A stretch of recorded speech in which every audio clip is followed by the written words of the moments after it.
In today's video, we are going to be talking about what can cause a weight loss plateau when you're on a keto diet. The keto diet can be extremely effective for sustainable weight loss, but sometimes our progress slows down or comes to a halt entirely. Now, of course, weight loss is never going to be linear. Weight loss is almost always fastest at the beginning and slows down as you get closer and closer to your goal weight. But there are some things you might be doing that could be causing a plateau, and that's what we're going to get into today. So in today's video, I'm going to give you 4 common causes of weight loss plateaus on keto.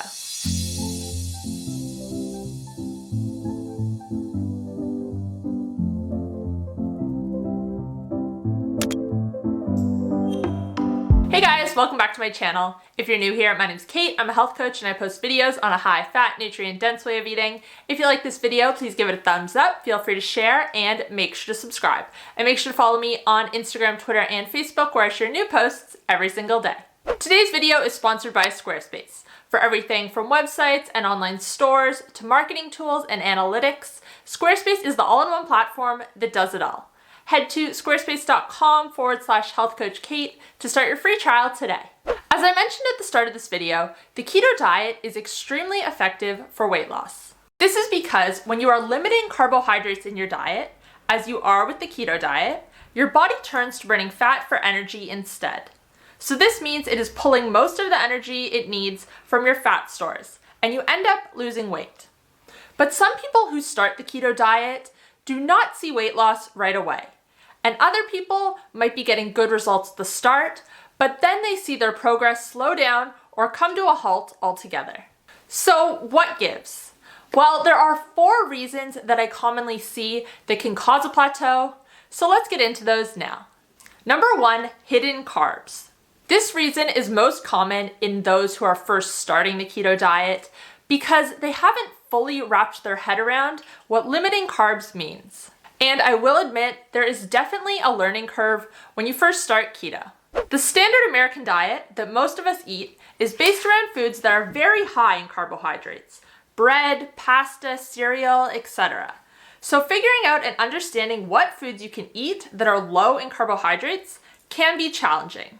But I promise you, once you get over this initial hurdle, it gets a lot easier. So if you are just starting out, don't get discouraged. I have another video that I uploaded a couple of weeks ago on how to eat a low-carb diet and how to keep your carbs low without having to track anything. So if you are feeling a little bit overwhelmed and don't really know what you should eat, I recommend you go and watch that video. I will link it above, and then come back and finish this video afterwards. But even if you think that you have a good handle on what's keto and what's not, food companies are getting very clever with their marketing and with their ingredients, and that might be what's throwing you off. For example, the ingredient maltitol is used as a sweetener in a lot of products that are labeled low carb.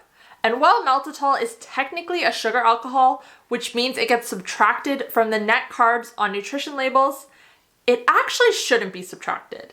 And this is because it causes blood sugar to spike almost as much as table sugar, and thus kicking you out of ketosis and potentially hindering your progress. Now, the easiest way to avoid the issue of hidden carbs is to stick to eating mainly whole foods and avoiding processed ones as much as you can. The more ingredients on a list, the greater the chance that there are going to be questionable ingredients in there. But if you do want to include some processed food, I always recommend tracking total carbs and not net carbs, and sticking to under 50 grams of total carbs in a day. Number 2, too much exercise. The next thing you might be doing that could be causing your weight loss plateau is exercising too much or doing the wrong type of exercise.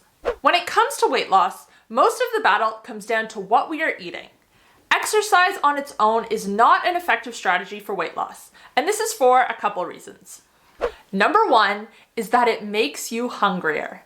Think about it. If you are exercising and focusing on burning the maximum amount of calories, of course you're going to be hungrier afterwards and throughout the day, as compared to if you were sedentary during that time. The second reason is that when you increase your exercise energy expenditure, there is a point where you get diminishing returns. When you reach this point, your body decreases the amount of energy you burn during the rest of the day when you are at rest. So you're basically canceling out the extra calories you are burning. Now, I'm not saying that we shouldn't exercise. Exercise is very important for our health, especially as we age, but it is not an effective strategy for weight loss. And your goal with exercise should not be to burn maximum calories. Instead, focus on building strength, doing resistance training, either with weights or just with body weight. And doing low intensity cardio, such as walking, can be beneficial as well. Number 3, undiagnosed insulin resistance. Now, if you are not new to my channel, you will know that I have a whole bunch of videos on insulin resistance. But if you are new, or maybe you haven't seen these videos, insulin resistance can be a big cause of a weight loss plateau on keto. Insulin resistance is when the cells in our body stop responding to insulin correctly. And insulin is the hormone that transports excess sugar from our bloodstream to our cells to use as energy. So when you are insulin resistant, your body is not managing blood sugar effectively, and this can lead to difficulty losing weight. Now, low-carb diets such as keto are definitely beneficial at improving our insulin sensitivity and reducing insulin resistance. However, combining these diets with intermittent fasting can be even more powerful. And intermittent fasting is when you don't eat for periods of time every day. The time period you don't eat can range anywhere from 12 hours to 20 hours generally. Usually with my clients, I find that a 16 to 18 hour fasting window is the sweet spot. So this means that if you eat your last meal in the day at 6 p.m., you do not eat again until 10 a.m. to 12 p.m. the next day. During this time, it is best to consume only 0-calorie drinks such as water, coffee, tea, and electrolytes. And yes, the time you spend asleep does count towards your fasting window. When you are in a fasted state, your insulin levels in your body will be low, and this will build up your sensitivity to insulin again. Now, before I get into the final reason that you might be experiencing a plateau on the keto diet, I'm going to take a quick moment to tell you about today's sponsor, Squarespace. I use Squarespace for all of my online needs.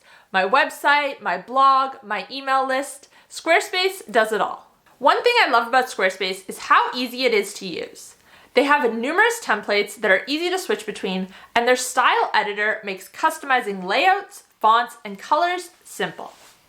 You can also use video backgrounds to really bring your website to life. The best part is you can start a 14-day free trial and design your whole website before you commit.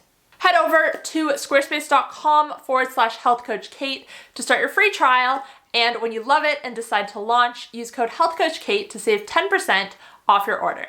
Thank you again to Squarespace for sponsoring this video. Number 4, poor sleep quality. And the final reason you might be experiencing a plateau on the keto diet is that you are not getting good quality sleep. Even just one night of poor sleep can mess with our hormones that impact weight loss. Insulin, which we spoke about earlier, increases, and we can become temporarily insulin resistant. Of course, if we are already insulin resistant, the problem is only exacerbated. The problem here is that when insulin is high in the body, we store more fat. Because if insulin is high, our bodies assume that we have high levels of sugar in our blood, which we can use for energy. And if that is the case, of course our body wants to use this energy before it taps into our stored body fat. But if we are insulin resistant, our cells are not accepting the blood glucose correctly. So you can see the problem here. But beyond insulin, a poor night's sleep also messes with our hunger hormones. Ghrelin, the hormone responsible for stimulating appetite, goes up, and leptin, the hormone responsible for signaling satiety, goes down. And both of these mean you end up feeling hungrier than usual. And I definitely notice this when I sleep poorly. My stomach is like a bottomless pit. Prioritizing your sleep could be the missing link if you have hit a weight loss plateau on keto. And those are the 4 most common reasons that I see people hitting a weight loss plateau on keto. So to recap, number 1 is hidden carbs, number 2 is too much exercise, number 3 is undiagnosed insulin resistance, and number 4 is poor sleep quality.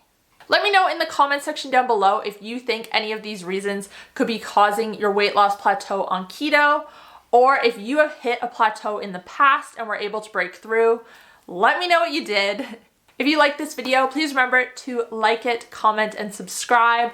All of these actions show YouTube that you enjoyed the video and then they recommend it to more people. So if you take the time to do one or all of these actions, I really appreciate it. Thank you.